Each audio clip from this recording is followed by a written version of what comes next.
My head to make a dinner. I go to them shit like don't be like and I got my money on you. The coach Busoga United abe chikomeko ndi musanyufu era abasambi bange bena signing okusamba omupiira season eno naye ndi disappointed ne bakama bange besimanyi wabe wali timu twatandika bulungi nga timu esamba bulungi empira ejasooka tugoba Gaddafi tugera kumpira gwaffe gwawo ne tukola bulungi nga timu tuna points zaffe 7 naye timu yalegera mu maaso awo waliwo ebintu ebyakyukakyukamu uko nga byava mu bukulembeze ebituse ku timu yange nti kakati buli mupiira gwegenda baluji kuba goalo ezimenya amateeka nasambe bidi kwano nenkuba goalo 5 kubwerere nva samba omupiira gwange gwa Viper enkubye goalo nyakwemu nenge bendabe nakyo ekibireeta ebi ekireta timu okuba goals nazo nakiri kimu nti timu tebamanyi wetudukira nemmere ya timu eyokulya kati coach yatandise ojjugula coach abanja season olozo esuka ne musatu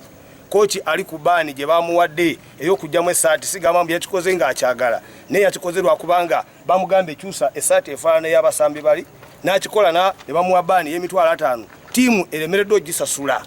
kakata ate coach akwata sente ze agulira kilabu emmere abananyini kilabu baluwa ne match day ya leero coach nkute sente zange ng'omuntu emitwalo gyange 10 nzaguze emmere y'abasambi gye bakoze iki gye balidde kati nsubira kumpira gwange ogudako ne police ngenda kola ntya kitegeeza ki ndi federation ebange esobola okujja okutaasa timu eno eje gitaase be batesobola simanje tulaga kubanga mukama waffe Magogo yajja nayogerako n'abasambi ba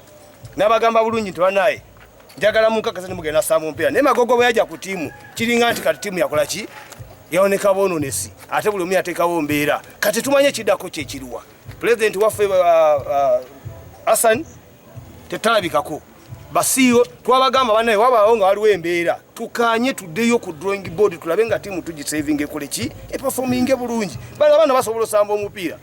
and they are capable tekiri late ekisaawe ekitukuba ekisaawe kyaffe kyaggwa nakyo kiremeseza okuyisibwa kitegeeza waliwo embeera eremeseza nekisaawe okola ki okuyisibwa n'olwekyo ffe ng'abasambi ba Busoga nga nze mukama waabe coach aliwo kati nga president nga CEO nga manager nga taata mbadde saba ekintu kimu bweba nga tebaze tuyamba tebatugamba mbu twakola bubi omupiira oguddako tujja kugusamba embeera mbi kuva ku game gye twasamba eya bulu era teri njawulo ebaddewo ne leero omupiira gwa Vipers tetumanyi bakama baffe bebaani tutunulira omu coach abe ye CEO ya signing abasambi ya training abasambi yanonya transport w'abasambi yanonya emmere gitugenda okulya ku match day ne mu week days naye atuusa alemereddwa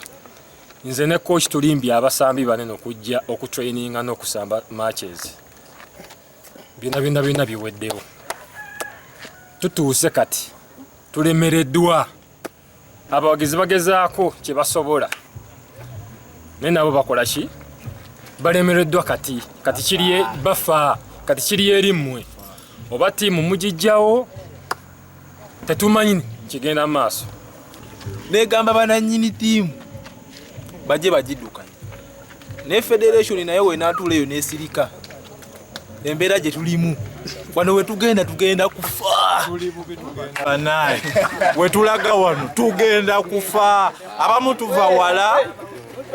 abamu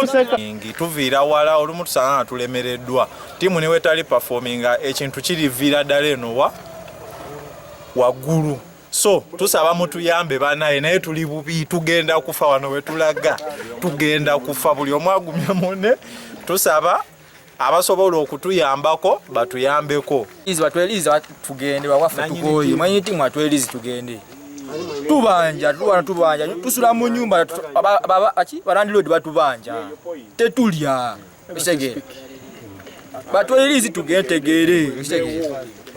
It is like we have no future in this team.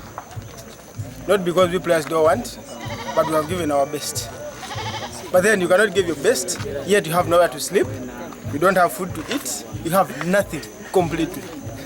We have tried to push the team from day one, from like 3 seasons. But this, for us to come out like this is the worst that any other parent outside there can see his son or her son go through.